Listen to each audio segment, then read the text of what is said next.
Hello viewers, we are back with the next story, the story of Pan. Bishnu Kaka had invited the entire family for dinner. It was a lavish meal with many courses. Everyone ate their fill, enjoying each dish. After it was over, the children gathered around Kaka as he brought out his big box of pan. They loved watching Kaka choose and mix his ingredients to make delicious pans, which the grown-ups then ate with blissful looks on their faces. He explained to the children, a pan contains betel leaf, betel nut and lime. But we should use only so much of each ingredient. Only then will it taste good. All the 7 children wanted to try this experiment on their own. Some of them chewed on only the leaf, some only the nut, and others on the nut and leaf, or the leaf and only lime. It was true. When the 3 were not put together, the pan tasted horrible. In fact, Sharan vomited when he added more lime than necessary. Everyone made a beeline for the mirror to check if their tongues were red or not. Aji was sitting and chatting with Sharan's mom and watching their antics. Then she called out to them and said, "Children, by this time, you must all know that the leaf, nut or lime on their own taste very bad. Even if you put just 2 together, it is no good. Only when you add the 3 in a perfect combination can a pan be eaten. And that's when you get that red color in the mouth." "Why is that, Aji? Is there any special meaning?" "Yes, there is a special meaning, and I will tell you the story which I first heard from my grandmother. Once upon a time, there were 2 brothers, Bhanu and Veer. Their parents died when they were young, and Bhanu brought up his younger brother with a lot of love and care. When Bhanu was old enough, he married Bharati. She was a gentle, loving person and looked after Veer with much love as her husband. When Veer was about 20 years of age, he heard that their king was looking for soldiers to join his army, as there was going to be a war. Veer decided to join the army. Oh, how much his brother and sister-in-law cried and pleaded, telling him to remain at home with them. They could not bear the thought of the boy they had brought up with so much affection is going far away from them. But Veer insisted on becoming a soldier. So they let them go away with a heavy heart and tears in their eyes. For many days there was no news of Veer. The king went to war, vanquished his enemy and returned. The soldiers who went with him also came back home. But of Veer there was no sign. Day after day his brother and sister-in-law watched out for him, hoping to see him come walking down the road back home. But there was none. Then one day a group of soldiers passed through their village, returning home from the war. Bhanu called out to them and asked about his brother. "Veeru, oh yes." "So sad. He died, in the battlefield," said one, shaking his head. No, he was injured and he recovered. Did he not come home?" said another.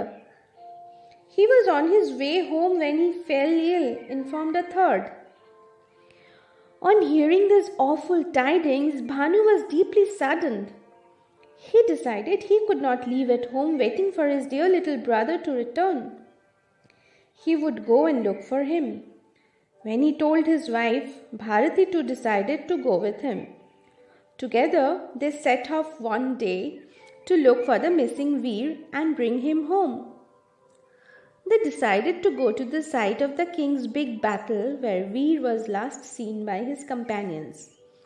This place was far away and they had to travel through forests and valleys and mountains and deserts. The two walked and walked over many miles, but poor Bharti was not strong enough. One day, after traveling through a thick forest, they reached a little hamlet. Bharti sat down exhausted. Then, to Bhanu's great horror, she died out of sheer exhaustion. Unable to bear this grief, Bhanu too died immediately. Over many years, at the place where the couple had died, two trees grew. One was a tall tree and the other a creeper that hugged the tree. It was as if Bharti and Bhanu were together even in death. Meanwhile, Veer, the brother they had loved so deeply, was not really dead. He had got terribly wounded in the war and spent many years recovering from his injury in a little village far away from home. When he finally recovered, he came back as fast as he could to his old house, knowing how anxious his family would be for him.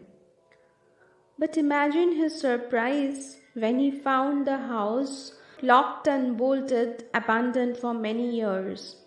Slowly, the neighbors gathered around and told him how Bhanu had decided to go looking for his lost brother. That night, Veer cried many bitter tears. How would he find his beloved brother and sister-in-law now? Where were they? By the time morning dawned, he had made up his mind. He would try and go the way they had traveled to find them. Immediately he set off. Veer was a soldier, but he had only lately recovered from many wounds and was not too strong.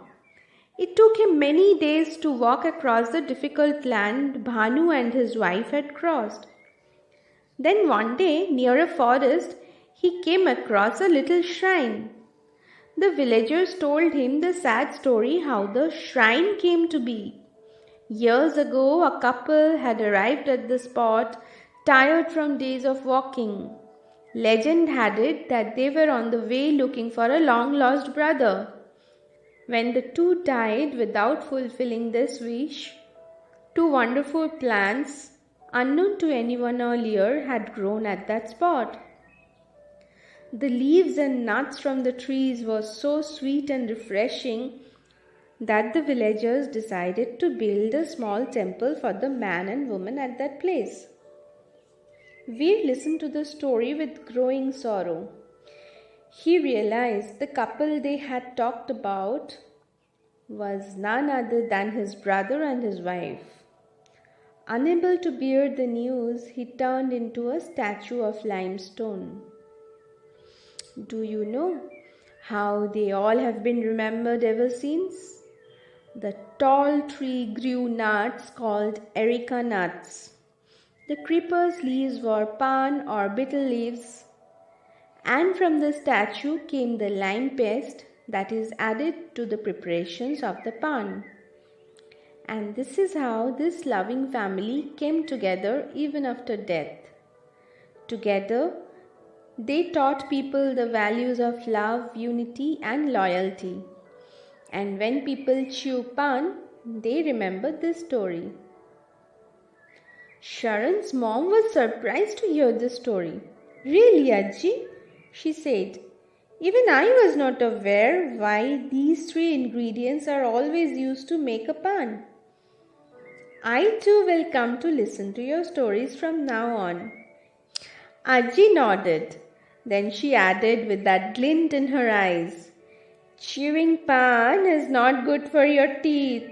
Everyone, off you go to brush your teeth.